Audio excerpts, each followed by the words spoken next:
Chapter 4 understanding birds. Birds मतलब पक्षी और अंडरस्टैंडिंग मतलब समझना। इस लेसन में हम पक्षियों के बारे में जानेंगे या पक्षियों के बारे में समझेंगे। You must here the twittering and chirping of birds. हम सब ने पक्षियों की चहचहाहट और पक्षियों की चू चू को जरूर सुना होगा। The song of a cuckoo and the calls of crow. Cuckoo मतलब कोयल की गाने और कौवे का बोलना और कोयल के गाने हम सभी लोगों ने सुने होंगे। These are the sound of various kinds of bird around us। ये सभी पक्षियों के आवाज होते हैं जो हमारे चारों तरफ पाए जाते हैं। Birds are one of the most beautiful and colorful animal on our planet। पक्षी हमारे पृथ्वी पे सबसे खूबसूरत और रंग बिरंगे जानवर हैं। हमारे पृथ्वी पे पाए जाने वाले सबसे खूबसूरत और रंग बिरंगे जानवर हैं। They live in almost every habitat of the earth. और ये लगभग पृथ्वी पे हर जगह पाए जाते हैं, यानी इनका हैबिटेट, इनका रहने का स्थान पृथ्वी पे हर जगह पाया जाता है। They possess various feature that help them to fly. इनके पास विभिन्न प्रकार के गुण पाए जाते हैं जो इनको उड़ने में मदद करते हैं। Get their food and build their nest. इनके पास विशेष प्रकार के गुण पाए जाते हैं जो इनको उड़ने में मदद करते हैं, अपना खाना व्यवस्था करने में या अपना खाना खोजने में मदद करते हैं, और साथ ही साथ इनके अंदर ऐसा गुण पाया जाता है कि ये अपना घोंसला खुद बना लेते हैं। In this chapter we will discuss some of these in detail.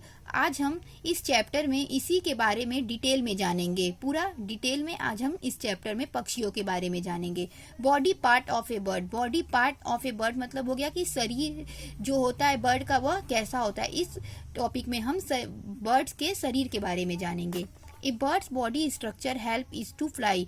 Birds का जो बॉडी स्ट्रक्चर होता है, यानी उनका जो बॉडी होता है, वो उनको उड़ने में मदद करता है। Its body consist of head, wing, tail and legs. इनके बॉडी में क्या क्या पाया जाता है? हेड पाया जाता है, सिर, विंग्स पंख पाए जाते हैं, टेल पूंछ पाई जाती है और लेग्स पैर पाए जाते हैं।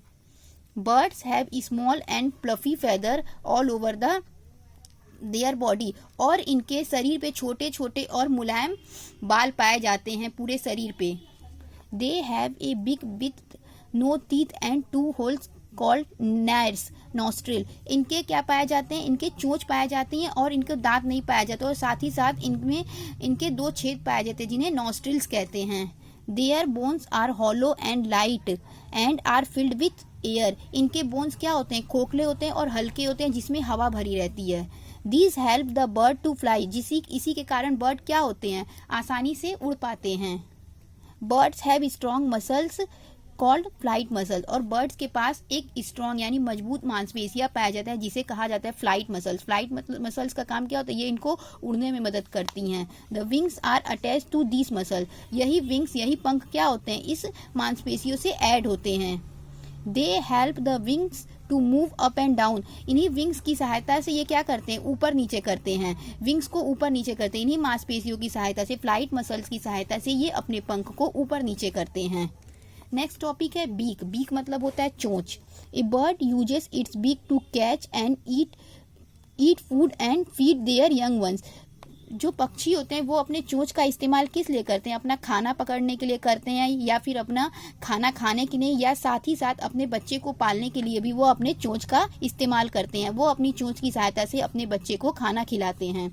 All birds don't eat same kind of food. सारे पक्षी एक तरह का खाना नहीं खाते हैं। फॉर एग्जाम्पल, जैसे उदाहरण के लिए दिया हुआ है, some birds eat fruit, plant and seed. कुछ बर्ड क्या करते हैं? जो फल खाते हैं, प्लांट्स खाते हैं या सीड खाते हैं, यानी फल खाएंगे या तो किसी प्लांट्स का सीड खाएंगे। जबकि कुछ बर्ड ऐसे होते हैं, while other bird eat flash and insect. जबकि कुछ ऐसे बर्ड होते हैं जो मांस खाते हैं या तो कीड़े मकोड़े खाते हैं।